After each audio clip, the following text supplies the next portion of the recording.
Assalamualaikum warahmatullahi wabarakatuh. Waalaikumsalam warahmatullahi wabarakatuh. Perkenalkan, nama saya Akmal Ardianto dengan NIM J1B020010.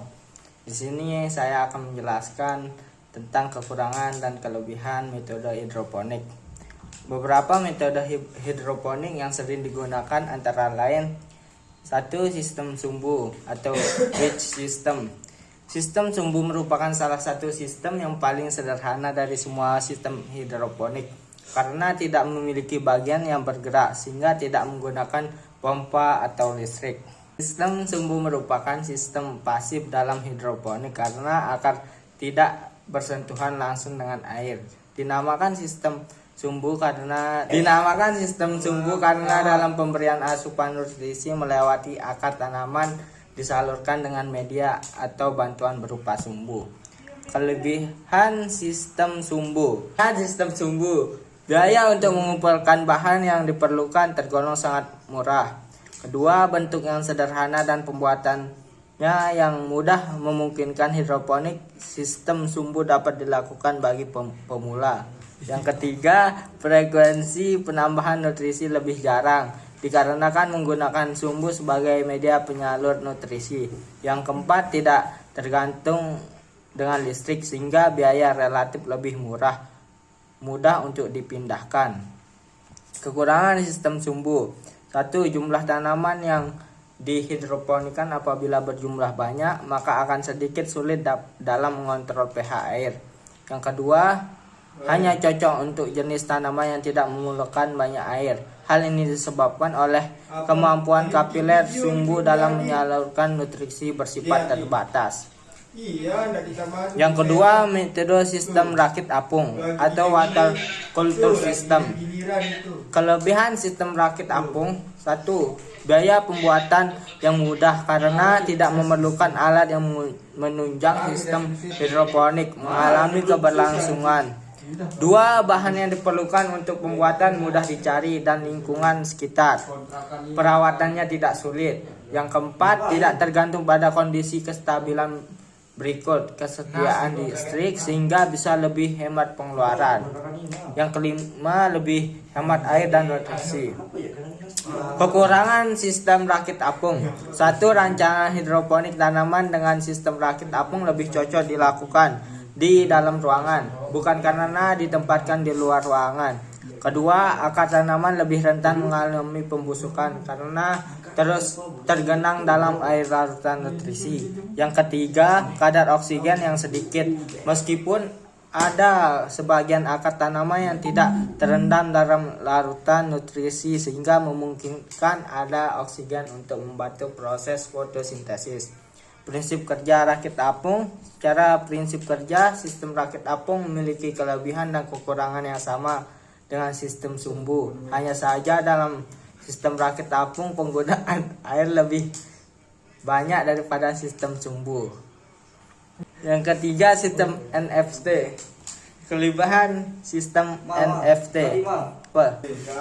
Kelebihan sistem NFT sangat cocok untuk tanaman yang membutuhkan banyak air. Alasannya, sistem NFT akan membuat aliran air dapat terpenuhi dengan mudah, stabil dan baik. Pemenuhan air dalam NFT memungkinkan akar tanaman untuk menyerap nutrisi lebih banyak sehingga terjadi proses fotosintesis yang lebih baik. Kedua, sistem NFT.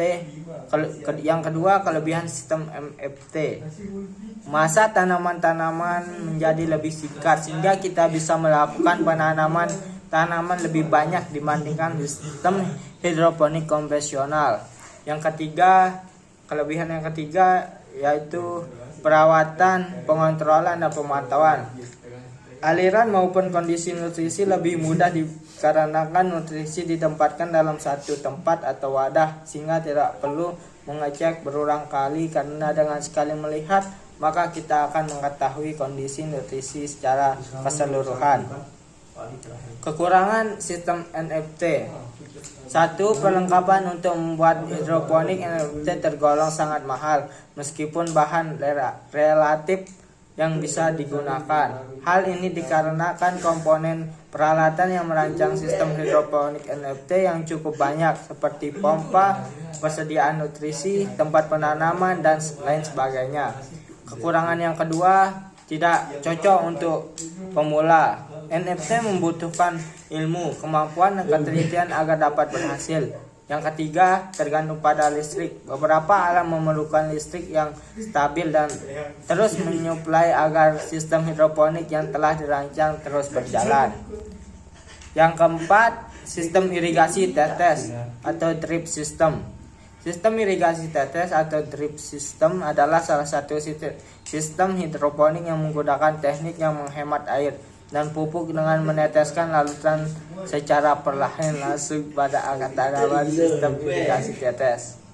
Kelebihan sistem irigasi tetes: 1. Waktu pemberian nutrisi harus sesuai dengan umur tanaman. Yang kedua, akar tanaman lebih mudah tumbuh dan berkembang. Yang ketiga, terjamin bersih dan bebas dari penyakit. Kekurangan dari sistem irigasi tetes: yang satu, pertama, modal yang dibutuhkan untuk menyiapkan instrumen dan komponen perancangan relatif tinggi. Kedua, diperlukan wawasan lebih luas dan mendalam mengenai tanaman. Yang ketiga, perawatan harus intensif. Yang keempat, permasalahan pada sistem pengairan maka akan berpengaruh terhadap hasil pertanian. Penggunaan sistem atau pupuk yang tepat. Yang kelima, sistem aeroponik. Kelebihan sistem aeroponik yaitu mampu mengendalikan akar tanaman. Kedua, mampu memenuhi kebutuhan air dengan baik dan mudah. Tanaman dapat diproduksi sehingga beberapa kali dengan periode yang pendek. Kelemahan sistem aeroponik: 1. Memerlukan investasi dan biaya perawatan yang mahal. Yang kedua, sangat tergantung pada energi listrik. Yang ketiga, mudah terserang penyakit apabila tidak dirawat dengan baik dan benar. Yang keenam, sistem pasang surut. Prinsip kerja sistem ini ada 2 fase, yaitu fase pasang dinamakan tanaman dibanjiri larutan nutrisi, dan fase surut di mana tanaman tidak diberikan nutrisi. Kelebihan sistem hidroponik pasang surut yaitu tanaman dapat mensuplai air, oksigen, dan nutrisi yang periodik. Yang kedua, suplai oksigen lebih baik karena terbawa air pasang dan surut. Kekurangan sistem pasang surut yaitu biaya perbuatan cukup mahal. Kedua, tergantung pada listrik. Yang ketiga, kualitas nutrisi yang sudah dipompakan berkali-kali tidak sebaik awalnya. Sekian dari saya, mungkin kurang lebihnya mohon dimaafkan. Wabillahi taufiq wal hidayah. Wassalamualaikum warahmatullahi wabarakatuh.